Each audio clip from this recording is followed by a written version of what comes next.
No human being would stack books like this.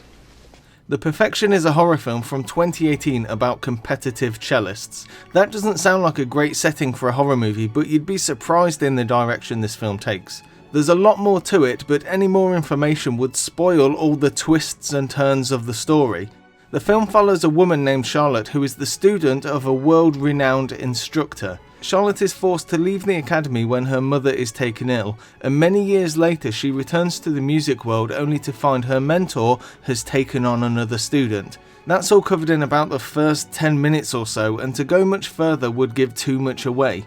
One of the best things about this film is not knowing where the story will go in any given scene. When the two cellists meet, there's this thick, palpable tension that permeates from every moment of the scene. They give each other looks that don't seem altogether friendly, but they're very pleasant whenever they speak. It immediately puts you on edge as you try to see behind the platitudes they say to each other, as you try to break through the facade and work out what the characters' true motives are.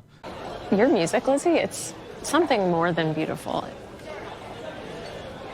I mean, I'm sorry. Am I the luckiest man in the world? I don't even drink, and I feel...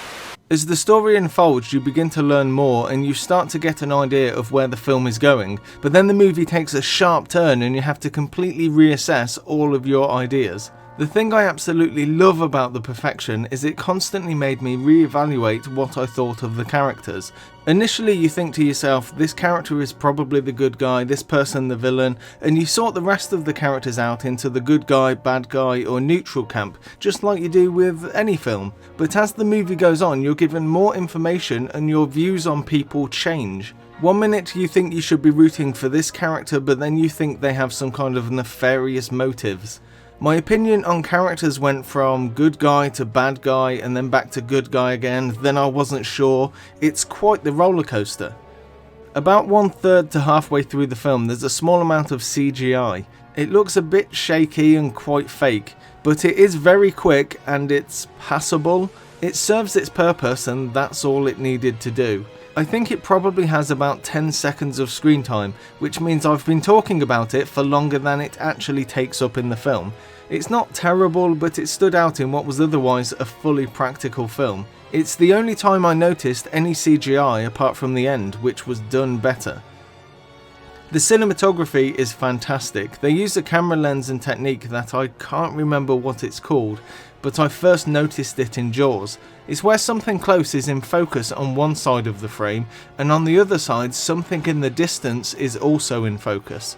There's usually a blur down the centre of the frame too. The acting is fantastic. It has the girlfriend from Get Out in it, which was a great choice because she's hard to read, which makes her character all the more mysterious. I don't think there's a weak actor among them. It's not very scary in the traditional sense, but it does have its moments. It is very tense though, and the tension is incredibly well done. I guess you'd class this as a psychological horror thriller mystery film. It's about cellists too, so does it count as a musical? No! The only slight issue I have with the film is the little resolution scene after the climax of the movie. I'm not going to spoil it because I think you should watch the film and make your own mind up. It's only a little scene, but I'm not sure how to take it. It could be interpreted in a couple of different ways, and I'm not sure which way the film intended. It didn't feel like it was meant to be ambiguous. Maybe I just missed something. It's only a minor gripe though. This film is incredibly well made and I loved it. It's on Netflix, so give it a try.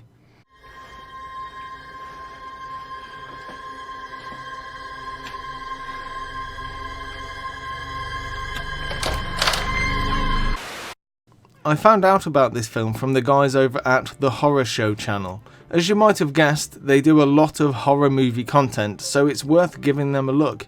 They have a long running series on Stephen King, and while I'm not a fan of Stephen King, the video series itself is very interesting. They've also just started a crowdfunding project for a fan film based on The Nightmare on Elm Street. I know next to nothing about that franchise, but the short teaser they posted looks good, and it's got a returning cast member from the original films in it. So make sure to check that out as well.